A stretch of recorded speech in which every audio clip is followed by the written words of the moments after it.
بسم اللہ الرحمن الرحیم۔ سب سے پہلے میں آپ حضرات کو السبحان چینل کی طرف سے خوش آمدید کہتا ہوں اور مبارکباد پیش کرتا ہوں کہ آپ نے ہمارے چینل کا انتخاب کیا۔ ہم تجوید کے اسباق شروع کرنے جا رہے ہیں۔ آج ہمارا پہلا دن ہے تو ہم اپنے اساتذہ کرام کی ترتیب پر دعاؤں کا اہتمام کریں گے۔ دعاؤں کے ذریعے سے اپنے اسباق کو شروع کریں گے۔ چلیے آپ بھی میرے ساتھ دعا کا اہتمام کیجئے، میرے ساتھ پڑھتے جائیے آپ بھی۔ بسم اللہ الرحمن الرحیم۔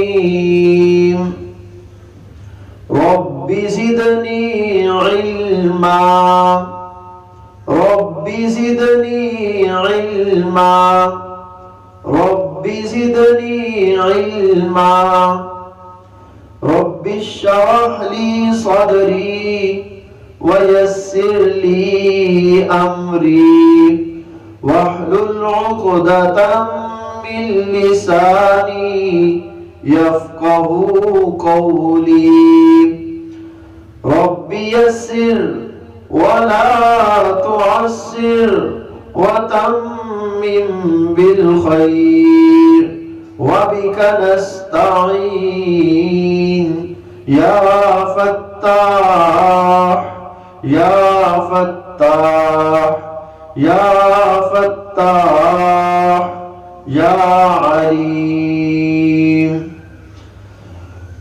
آمین یا رب العالمین۔ اب سب سے پہلے ہم اپنی نیتوں کو درست کریں گے، کیونکہ انما الاعمال بالنیات، اعمال کا دار و مدار وہ نیت پر ہے۔ الحمدللہ ہمارے اساتذہ کرام جب ہمیں پڑھاتے تھے تو ان کی یہ ترتیب تھی کہ کتاب کے اوپر خود بھی ہاتھ رکھ لیتے اور ہمیں بھی کہتے آپ بھی کتابوں پر ہاتھ رکھ لیجئے تاکہ ہم اپنی نیتوں کو ابتداءً ہی درست کر لیں۔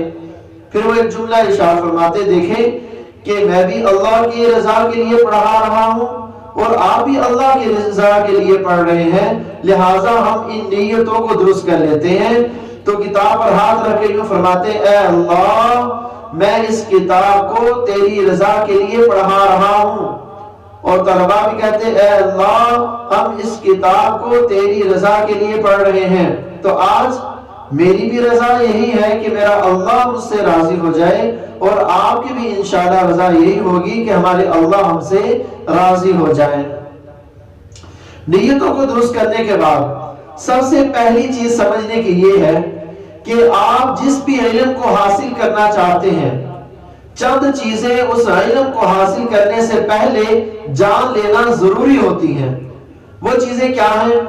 سب سے پہلی چیز کہ جو علم آپ حاصل کرنے جا رہے ہیں اس کی تعریف آپ کو پتہ ہونی چاہیے کہ وہ جو علم ہے وہ کیا ہے۔ اب تعریف کے جاننے سے کیا ہوتا ہے؟ ایک دوسرے کا تعارف ہو جاتا ہے، کتاب سے اس علم سے مناسبت ہو جاتی ہے۔ جیسے کہ دو افراد اجنبی جب آپس میں ملتے ہیں تو ایک اپنا تعارف کرواتا ہے، میرا نام محمد احمد ہے، میں مکہ المکرمہ کا رہنے والا ہوں۔ دوسرا تعارف کرواتا ہے کہ میں عبد الرحمن ہوں اور میں مدینہ المنورہ کا رہنے والا ہوں۔ یہ تعارف کروانے سے ایک دوسرے کی پہچان ہو گئی۔ جب علم کی تعریف ہمیں معلوم ہوگی تو پھر ہمیں علم کی پہچان نصیب ہوگی، ہمیں پتہ چلے گا کہ ہم کون سا علم حاصل کرنے کے لیے جا رہے ہیں۔ علم کی تعریف کا جاننا اس لیے ضروری ہے تاکہ معلوم اور مجہول دونوں جدا جدا ہو جائیں۔ آپ کو پتہ چل جائے کہ جو میں علم حاصل کر رہا ہوں یہ وہی علم ہے جس کی میں نے تعریف پڑھی تھی یا کچھ اور ہے۔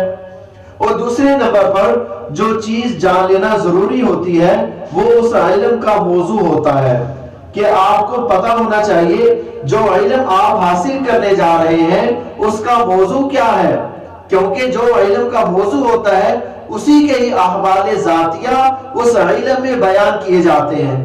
مثال کے طور پر ایک جلسہ ہوتا ہے جس جلسے کا عنوان رکھا جاتا ہے جلسہ سیرت النبی صلی اللہ علیہ وسلم۔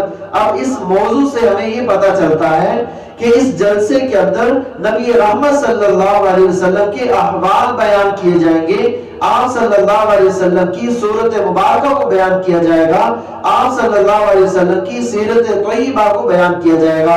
اگر جلسے کا عنوان ہو شان صحابہ، پھر ہم سمجھ جائیں گے کہ اس جلسے کے اندر صحابہ اکرام رضوان اللہ تعالی علیہ مجمعین کا تذکرہ ہوگا، ابو بکر صدیق کا تذکرہ ہوگا، عمر فاروق، عثمان غنی، حضرت علی المرتضی رضی اللہ تعالی عنہ مجمعین کا تذکرہ ہوگا، باقی صحابہ اکرام کا تذکرہ ہوگا۔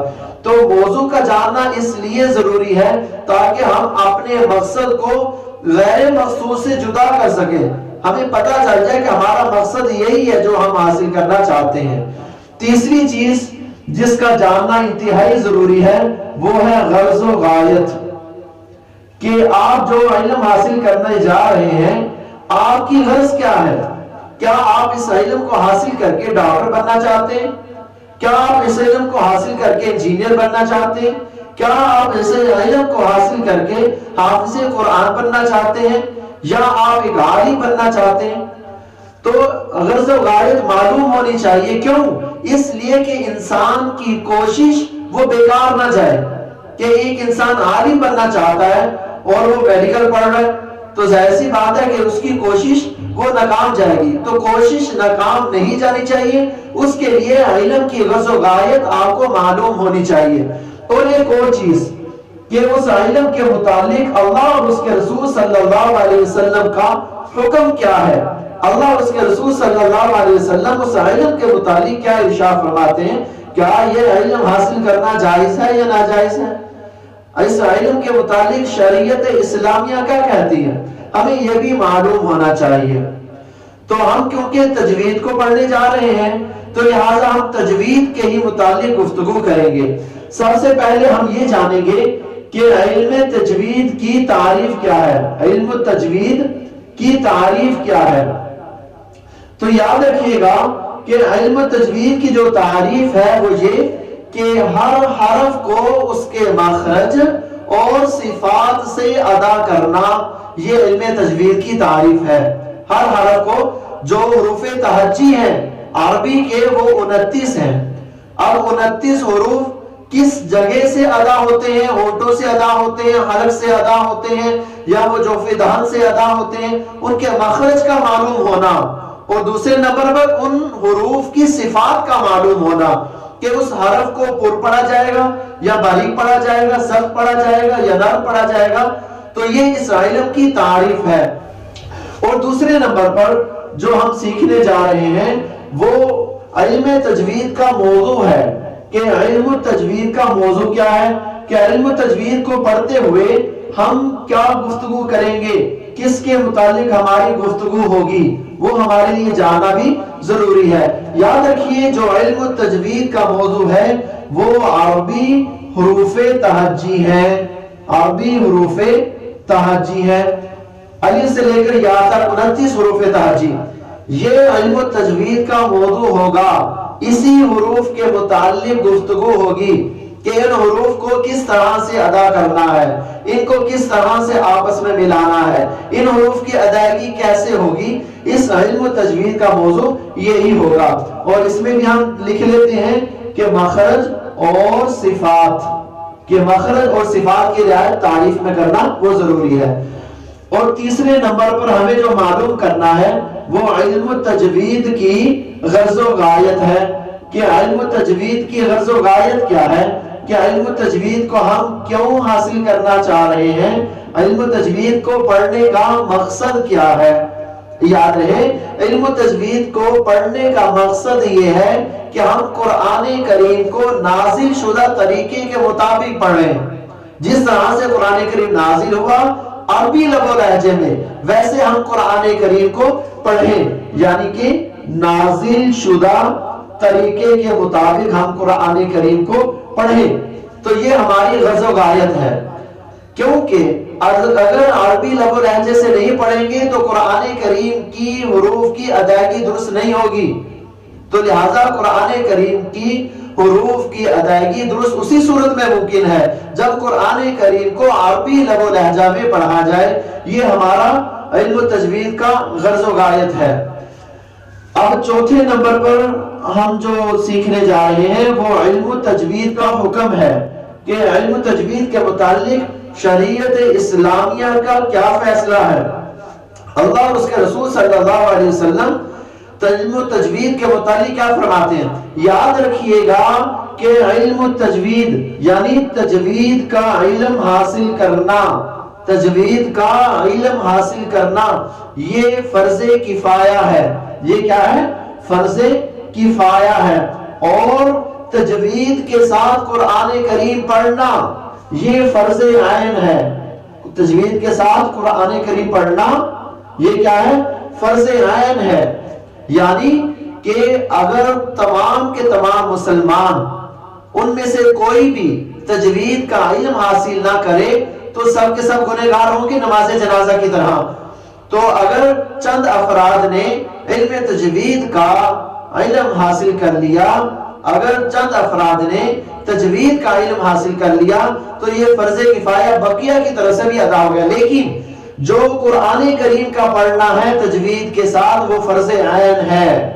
تجوید کے ساتھ پڑھنے کا مطلب یہ ہوتا ہے ہر حرف کی ادائیگی درست طریقے سے ہو۔ اس کی وجہ یہ ہے کہ اگر تجوید کے ساتھ نہیں پڑھا جائے گا تو پھر حمزہ اور عین میں فرق نہیں ہوگا، پھر وا اور زا میں فرق نہیں ہوگا، پھر سین اور صاد میں حرکات کی صورت میں فرق نہیں ہوگا۔ تو جب حرف بدلے گا تو حرف کے بدلنے سے معنی بھی بدل جائے گا۔ جب معنی بدلے گا بسا اوقات معنی اتنا خراب ہو جاتا ہے اس سے نماز بھی فاسد ہو جاتی ہے۔ تو یاد رہے آج کے سبق میں ہم نے 4 چیزیں پڑھی ہیں۔ نمبر 1 علم کی تعریف، نمبر 2 علم کا موضوع، نمبر 3 علم کی غرض و غایت، نمبر 4 علم کا حکم۔ علم تجوید کی تعریف کہ ہر حرف کو اس کے مخرج و صفات سے ادا کرنا۔ علم تجوید کا موضوع حروف تہجی 29 حروف، اور علم تجوید کی غرض و غایت قرآن کریم کو نازل شدہ طریقے کے مطابق پڑھا جائے، اور علم تجوید کا حکم تجوید کا علم حاصل کرنا فرض کفایہ ہے، اور تجوید کے ساتھ قرآن کریم پڑھنا یہ فرض عین ہے، فرض عین ہے۔ اور یہ حکم جو ہوتا ہے نا اس کا جاننا بھی بہت ضروری ہوتا ہے، کیونکہ جب حکم کا پتہ ہوگا تو دل کے اندر اس علم کی فضیلت اترے گی، دل کے اندر اس علم کی اہمیت اترے گی۔ جب دل کے اندر اس علم کی اہمیت اور فضیلت اتر گئی تو پھر یہ دل اس علم کو حاصل کرنے میں بے قرار ہوگا، بے چین ہوگا۔ اللہ تعالی ہمارے آج کے اس لیکچر کو اپنی بارگاہ میں قبول و منظور فرمائے، آمین۔